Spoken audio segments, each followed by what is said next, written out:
Primeira leitura. Carta aos Hebreus. Todo sumo sacerdote é tirado do meio dos homens e instituído em favor dos homens nas coisas que se referem a Deus, para oferecer dons e sacrifícios pelos pecados. Sabe ter compaixão dos que estão na ignorância e no erro, porque ele mesmo está cercado de fraqueza. Por isso, deve oferecer sacrifícios tanto pelos pecados do povo quanto pelos seus próprios. Ninguém deve atribuir-se esta honra, senão o que foi chamado por Deus, como a Araão. Deste modo, também Cristo não se atribuiu a si mesmo a honra de ser sumo sacerdote, mas foi aquele que lhe disse: Tu és o meu filho, eu hoje te gerei. Como diz em outra passagem, Tu és sacerdote para sempre, na ordem de Melquisedeque. Cristo, nos dias de sua vida terrestre, dirigiu preces e súplicas com forte clamor e lágrimas àquele que era capaz de salvá-lo da morte.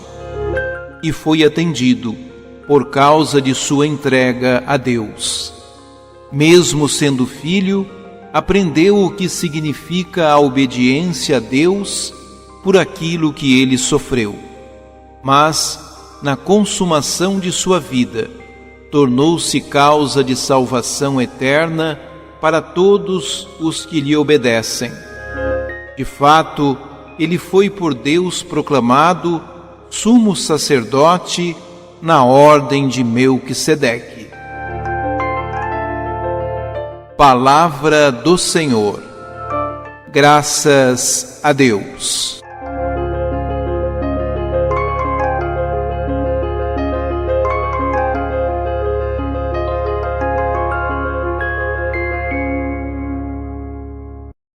O cristão pode manter-se firme nas provações porque Cristo exerce em seu favor a função de sumo sacerdote diante de Deus.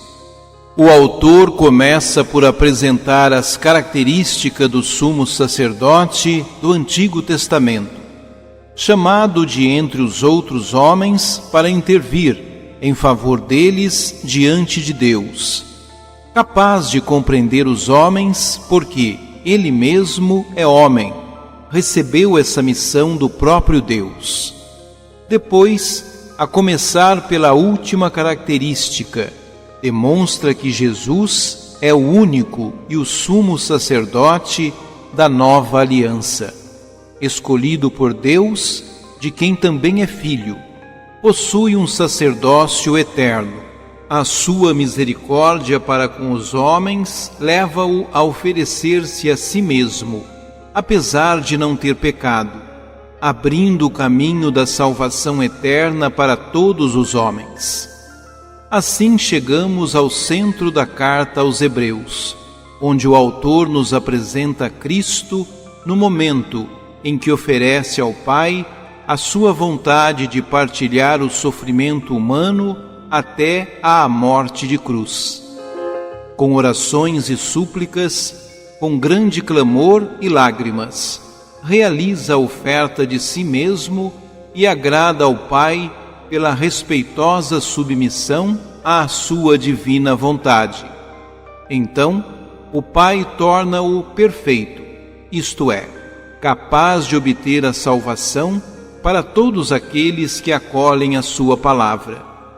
É emocionante o modo como o autor da carta aos Hebreus fala da humanidade de Cristo e da sua fraqueza. A sua experiência de sofrimento ensinou-lhe o que significa para o homem a obediência a Deus enquanto dura a vida terrena, o sacrifício e a dor que a fidelidade a Deus lhe acarreta. Por isso, estão à altura de compreender os homens, seus irmãos, e é capaz de solidarizar-se com eles.